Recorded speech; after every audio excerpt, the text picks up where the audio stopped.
nome é José Augusto, eu estou fazendo dupla com Stephanie. Essa é a disciplina de sistemas de tempo real e eu vou começar explicando o cliente UDP. É, Aqui são as bibliotecas que nós usamos. Na main, criamos as variáveis que serão utilizadas no programa. Nessa parte é verificado se os argumentos da linha do comando foram fornecidos ou não. Caso não tenham sido fornecidos, ocorre um erro e o programa é encerrado. Aqui é feita a leitura dos parâmetros da linha de comando, ou seja, o IP do servidor que vai ser fornecido e o tamanho da mensagem, que no caso é 64 bytes, 128, 256 e assim por diante até 1024. Aqui é feita a criação do socket. Como é comunicação UDP, esse parâmetro aqui vai ser sockDegram. Em seguida, é setado que o socket tenha um timeout de 3 segundos, ou seja, caso o socket fique inativo por 3 segundos, ele tem um timeout e é encerrado. Aqui é configurado o endereço do servidor, que vai estar nessa porta aqui, a comunicação vai ser pela internet, o IP vai ser do IP do servidor que a gente já recebeu como parâmetro. A porta foi setada aqui nesse momento. Aqui é a mensagem a ser enviada em bytes, que esse parâmetro aqui já foi recebido, é um dos parâmetros recebidos. Nós usamos getTimeOfDay porque tem a opção de marcar os microsegundos. Na função time não tem essa opção, ou seja, não é uma função tão precisa para marcar o tempo em quesito computacional, já que são coisas que acontecem rápido e nós queremos a máxima precisão possível. Aqui foi iniciada a contagem do tempo, foi enviado o dado, ou seja, a mensagem com o tamanho especificado para o servidor. Aqui esperamos a resposta do servidor. Caso tenha ocorrido algum erro, já encerra o processo que está ocorrendo aqui, ou seja, já encerra o cliente e exibe a mensagem de erro na transmissão. A getTimeOfDay de novo, para a gente pegar o tempo e depois subtrair o tempo final menos o tempo inicial. Aqui o socket é fechado e nessa parte calculamos o tempo em microsegundos. Já no servidor, criamos aqui as variáveis como no cliente, fazemos a porta ser a 9734, criamos o socket da mesma forma que foi criado no cliente, com o socketDegram, e aqui foi feita a verificação se ocorreu ou não um erro. Nesse local é feito a setagem do endereço do servidor para receber de qualquer lugar, não de uma máquina específica.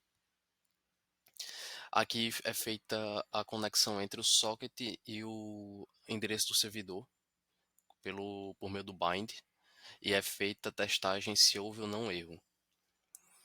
Aqui abaixo tem um char criado de 1024, porque pode chegar até 1024 o tamanho dele, por causa do tamanho dos bytes. E aqui o servidor vai ficar esperando em um loop infinito. Ele vai receber do cliente e enviar para o cliente. Na hora de receber, com o receive from, ele vai testar se a mensagem foi se o tamanho da mensagem for menor que zero. Se for, ocorre um erro e para a execução do servidor. E aqui ele envia de volta. Meu nome é Stephanie George Macedo de Lacerda. Nós vamos apresentar o sistema de medição de tempo de comunicação entre dois computadores usando o protocolo UDP. A comunicação será entre dois computadores rodando Linux usando um cabo Ethernet. Para isto, nós mediremos o tempo de processamento da pilha UDP na primeira máquina e depois na segunda máquina. Rodaremos o cliente e o servidor na mesma máquina. O cliente ele recebe dois argumentos de linha de comando com o IP do servidor e o tamanho do pacote. O cliente retorna o tempo em microsegundos. O cliente vai ser executado com auxílio de um script em Python. Esse script rodará o programa para vários tamanhos de pacotes, muito semelhante ao comando system da linguagem C. Rodará 50 vezes para cada tamanho de pacote.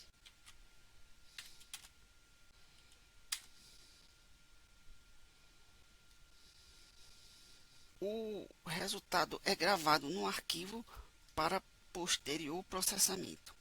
Agora vamos calcular o tempo de processamento da pilha na segunda máquina. Vamos acessar a segunda máquina através do comando ssh. Executaremos o servidor na máquina remota.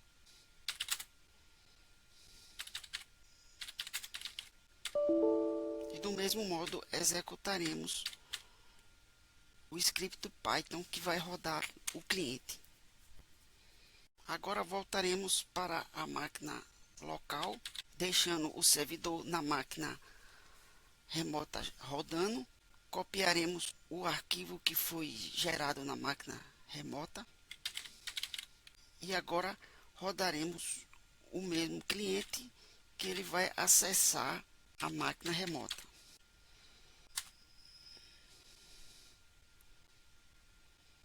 Já gravamos todos os arquivos e agora vamos processá-los usando um script Python. Nesta primeira tabela, nós temos o tempo de processamento da pilha de comunicação do primeiro computador, mostrando o tamanho do pacote, a média e o desvio padrão.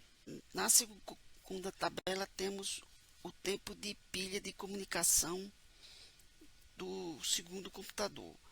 Vemos que ele tem uma média menor e um desvio padrão menor, possivelmente porque a máquina estava mais ociosa, enquanto a máquina do computador 1 estava rodando alguns programas, inclusive o programa de gravação desse vídeo. Temos agora o tempo total de comunicação. O tempo médio é bastante superior àqueles obtidos pelos computadores remotos, bem como o de desvio padrão, causado possivelmente devido à comunicação pelo cabo.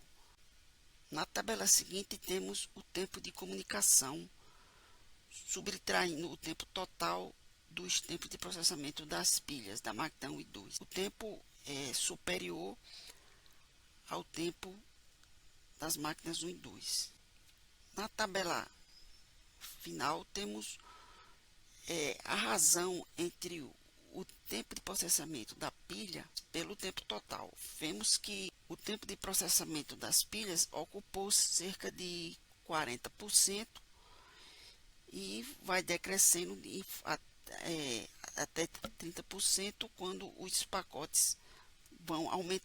Este é o script em Python utilizado para calcular as estatísticas mostradas. Ele lê os arquivos com as medições de tempo e coloca num data frame do Pandas. Aplica as fórmulas, divide por 4 as medições de tempo efetuadas na máquina local para calcular o tempo de processamento da pilha. Calcular a média de desvio padrão do tempo total e, por fim, o tempo de comunicação aplicando a fórmula mostrada em sala de aula e depois exibe os resultados.